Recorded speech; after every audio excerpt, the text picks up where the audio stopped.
اعوذ باللہ من الشیطان الرجیم بسم اللہ الرحمن الرحیم۔ سب ویڈیو دیکھنے اور سننے والوں کو السلام علیکم۔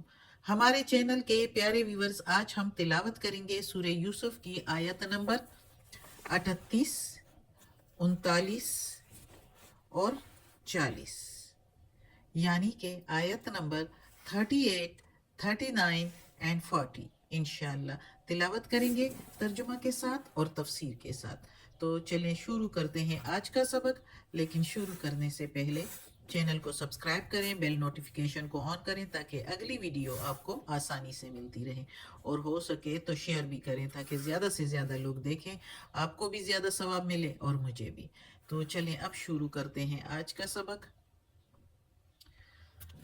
اعوذ باللہ من الشیطان الرجیم بسم اللہ الرحمن الرحیم۔ واتبعت، اور میں تو چلتا ہوں یا میں اتباع کرتا ہوں یا میں نے پکڑا ہے، ملت دین، آبائی اپنے ابا و اجداد کا، یعنی میں تو چلتا ہوں دین اپنے باپ دادا کا، یا باپ دادا کے دین پر چلتا ہوں۔ ابراہیم علیہ السلام، و اسحاق اور اسحاق علیہ السلام، و یعقوب اور یعقوب علیہ السلام، یعنی میں تو چلتا ہوں اپنے آبا و اجداد کے دین پر، دین ابراہیم اور اسحاق اور یعقوب علیہ السلام کے دین پر۔ ما کانا، نہیں ہے، لنا ہمارے لیے، ان نشرکا یہ کہ ہم شریک ٹھہرائیں، باللہ ساتھ اللہ کے، من شیء کچھ میں سے بھی، کوئی کسی چیز میں بھی، کہ ہمیں زیب نہیں دیتا، ہمارے لیے نہیں ہے کہ ہم شریک ٹھہرائیں اللہ کے ساتھ، اللہ کی وحدانیت کے ساتھ کسی چیز کو بھی۔ ذالکا یہ ہے، من سے، فضل اللہ فضل اللہ کا، علینا اوپر ہمارے، وعلی الناس اور اوپر لوگوں کے، ولیکن اور لیکن، اکثر الناس اکثر لوگ، لا یشکرون نہیں شکر ادا کرتے، نہیں قدر کرتے، نہیں احسان مانتے۔ اس میں سے کوئی بھی ترجمہ ہو سکتا ہے۔ اب اس آیت میں بھی حضرت یوسف علیہ السلام، چونکہ وہ دو جوان جو آئے تھے یوسف علیہ السلام سے اپنے خوابوں کی تعبیر پوچھنے کے لیے، معلوم کرنے کے لیے، تو یوسف علیہ السلام نے اس سے پہلے ان دونوں کو جو ہے دین کی تبلیغ دینی زیادہ مناسب سمجھا، یعنی مناسب سمجھا کہ ان کو پہلے دین کے بارے میں کچھ معلومات دوں، پھر ان کا خواب کی تعبیر بھی ان کو بتا دوں گا۔ تو وہ جو بتا رہا ہے تو ان کو کہ یہ جو میرے پاس علم ہے تو یہ کوئی میں کاہن نہیں ہوں، کوئی نجومی نہیں ہوں، بلکہ اللہ کی طرف سے مجھے دیا گیا علم ہے، اور اللہ نے مجھے کیوں دیا ہے؟ اس لیے کہ میں کفر نہیں کرتا، اور ان لوگوں کی طرح نہیں جو آخرت پر ایمان نہیں لاتے اور اللہ کی وحدانیت پر ایمان نہیں رکھتے۔ اور آگے یہ بھی کہتا ہے کہ میں تو چلتا ہوں دین ابراہیم پر، اپنے باپ دادا کے دین پر، جو کہ دین ابراہیم ہے، اور اس کے بیٹے اسحاق علیہ السلام اور اسحاق علیہ السلام کے بیٹے یعقوب علیہ السلام کے دین پر۔ اور یہ بھی ساتھ کہہ رہا ہے کہ ہمارا خالص توحید اور ملت ابراہیمی پر قائم رہنا نہ صرف ہمارے حق میں بلکہ سارے جہان کے لوگوں کے حق میں رحمت اور فضل ہے۔ اللہ یوسف علیہ السلام لوگوں سے فرما رہا ہے، اللہ تعالیٰ فرماتا ہے اپنے کلام میں کہ یوسف علیہ السلام ان سے فرما رہا ہے کہ یہ ہمارے لیے اور ہمارے لیے اور اوپر ہمارے اور لوگوں کے اوپر اللہ کا فضل ہے کہ ہم دین ابراہیم پر قائم رہیں۔ لیکن لوگ جو ہے، افسوس کی بات ہے کہ بہت سے لوگ جو ہے وہ اللہ کی اس بڑی نعمت کی قدر نہیں کرتے۔ چاہیے تو یہ تھا کہ اس کا احسان مانتے اللہ کا اور توحید کے راستے پر چلتے، مگر الٹی ناشکری کرتے ہیں اور شرک اور نافرمانی کی راہ اختیار کر رہے ہیں لوگ زیادہ تر۔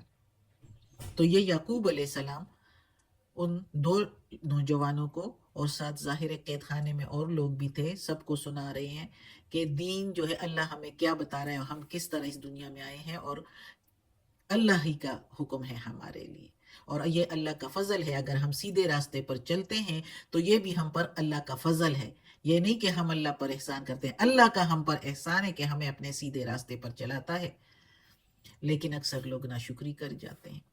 تو اگلی آیت میں ہے یا صاحب السجن، اے دوستو قید کے، یا اے رفیقو قید کے، یا قید کے رفیقو، یا قید کے دوستو، ارباب، کیا کئی رب، ارباب متفرقون، کیا کئی رب جو جدا جدا ہوں، خیر بہتر ہے، ام اللہ الواحد القہار، یا اللہ اکیلا زبردست۔ اب دوستوں سے پوچھ رہا ہے کہ اے دوستو قید کے دوستو، کیا بہت سارے رب جو ہیں وہ بہتر ہے جو جدا جدا ہوتے ہیں، یا ایک اکیلا اللہ جو زبردست ہے وہ بہتر ہے؟ ذرا خود سوچو کہ اتنے کی کئی قسم کے چھوٹے بڑے دیوتا جن کو تم لوگ پوچھتے ہو اور اللہ کے اختیارات ان میں تقسیم کر رکھے ہیں، ان سے دل لگانا بہتر ہے، ان سے کچھ مانگنا اور ان سے ان پر جو ہے بھروسہ کرنا بہتر ہے، یا اس اکیلے زبردست خدا پر بھروسہ اور اس پر یقین رکھنا اور ایمان لانا بہتر ہے، جس کو سارے مخلوق پر ٹوٹلی اختیارات ہے اور قبضہ حاصل ہے، اور جس کے آگے نہ کسی کا حکم چل سکتا ہے، نہ اختیار، نہ اسے کوئی بھاگ کر ہرا سکتا ہے، نہ کوئی مقابلہ کر کے اس پر غالب آ سکتا ہے۔ خود سوچو کہ ہمارے سر عبادت کے لیے کس کے آگے جھکنے چاہیے؟ اکیلے اللہ واحد جو زبردست ہے اس کے آگے، یا اتنے انواع و اقسام کے جو جدا جدا کے رب بنائے ہوئے اس کے آگے جو کچھ بھی نہیں کر سکتے؟ اس سے ان بتوں سے تو بہتر انسان خود ہے، اور انسان کو اور سب چیزوں کو پھر اللہ نے بنایا ہے۔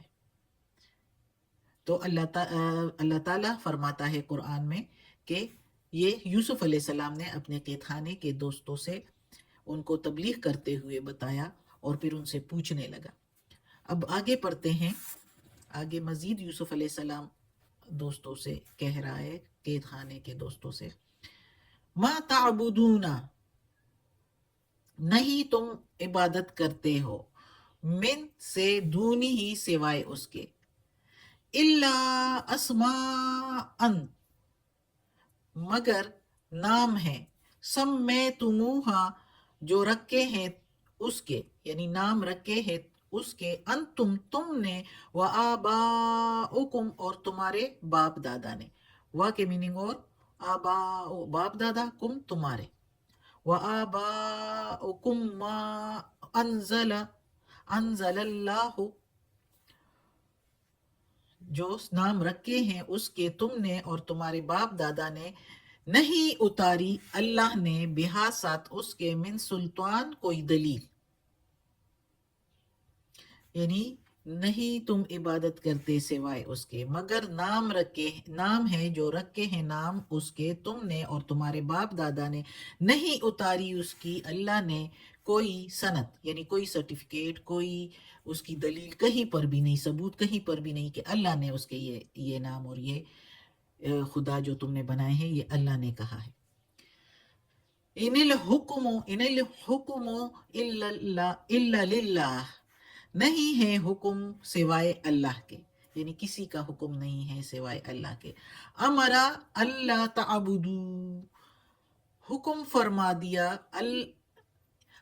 فرما دیا یہ کہ نہ تم عبادت کرو، امرا کے میننگ بھی حکم ہے، یا کام یا حکم، ادھر حکم ملیں گے اس کے میننگ کہ حکم فرما دیا اللہ یہ کہ نہیں، تعبدو تم عبادت کرو، الا ایاہ، یہ کہ سوائے اس کے، یعنی ایاہ اسی کو یعنی اللہ تعالیٰ کو، نہیں تم عبادت کرو سوائے اسی کے یعنی اللہ کے، ذالک الدین القیم، یہ ہے دین سیدھا، قیم سیدھا، ولیکن اور لیکن، اکثر الناس اکثر لوگ، لا یعلمون نہیں جانتے، نہیں علم رکھتے۔ اب اس آیت میں اللہ تعالیٰ فرماتا ہے کہ یوسف علیہ السلام نے مزید قید خانے کے دوستوں کو، رفیقوں کو کہا کہ نہیں تم جو عبادت کرتے ہو یہ کچھ بھی نہیں ہے، یہ کسی کی بھی عبادت نہیں ہے سوائے اللہ کے، اور عبادات جو تم کرتے ہو یہ نہیں ہے. جو اللہ کی عبادت کرتے ہو وہ عبادت ہوتی ہے. اور یہ جو تم نے نام رکھے ہیں یہ صرف نام رکھے ہیں جو تم نے رکھے ہیں اور تمہارے باپ دادوں نے رکھے ہیں. یہ اس کی کوئی سند نہیں ہے. اللہ نے کوئی نہیں اتارا، اللہ نے کسی بھی پیغمبر پر یہ نہیں اتارا کہ کسی اور کے اس کے سوا عبادت کی جائے. اللہ نے توحید کا پیغام سب پیغمبروں کے ذریعے دنیا میں پہنچایا ہے لوگوں تک، کہ ایک اللہ کی عبادت کرو. بابا آدم علیہ السلام سے لے کر ابھی تک آخر پیغمبر محمد صلی اللہ علیہ وآلہ وسلم تک جتنے بھی پیغمبر آئے سب نے یہی پیغام دیا کہ ایک اللہ کی عبادت، اس کے ساتھ کسی کو شریک نہیں ٹھہرانا، کسی پیغمبر کو بھی نہیں. تو پھر کسی اور کو ساتھ شریک ٹھہرانا تو ایسے ہی حماقت ہے. یہ اللہ تعالیٰ خود کہتا ہے، فرماتا ہے اپنے کلام میں بار بار کہ نہیں ہے عبادت کوئی بھی سوائے اس کے. اور یہ جو نام رکھے ہیں یہ تم نے رکھے ہیں اور تمہارے باپ دادوں نے رکھے ہیں، اس کی کوئی دلیل اللہ نے نہیں اتاری. اور اللہ کا حکم ہے صرف، اور کسی کا حکم نہیں چل سکتا. یعنی تم لوگوں نے ایسے ہی بے سند اور بے ٹھکانے کچھ نام تو رکھ چھوڑے ہیں جن کی حقیقت ذرا برابر بھی نہیں. انہی نام کے خداؤں کی پوجا کر رہے ہو. یہ ایسی جہالت ہے جس پر انسان کو شرم آنی چاہیے.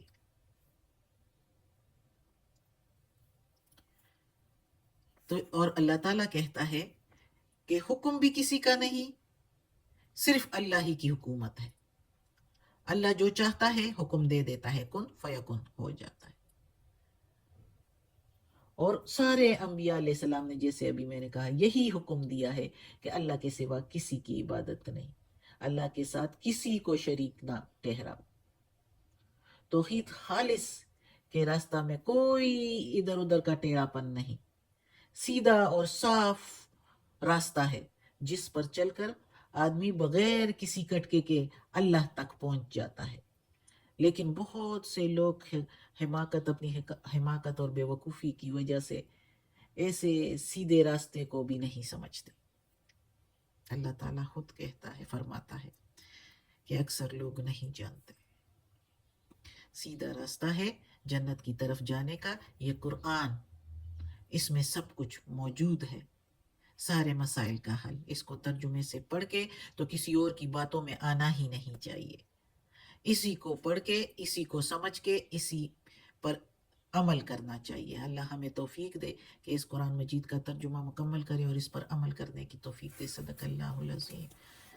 یا اللہ، یا پروردگار، یا رب العالمین، یا مالک یوم الدین، یا علی کل شیء قدیر. یا اللہ، یہ تیرے کلام قرآن مجید کی تلاوت کی ہے، ترجمہ اور تفسیر کے ساتھ اس کے زیر زبر پیش میں یا تلفظ میں کوئی غلطی ہوئی ہو تو معاف کر دینا. یا اللہ تو معاف کرنے والا مہربان ہے. یا اللہ ہمیں اپنے نیک اور صالح لوگوں میں شامل کر دے. آمین.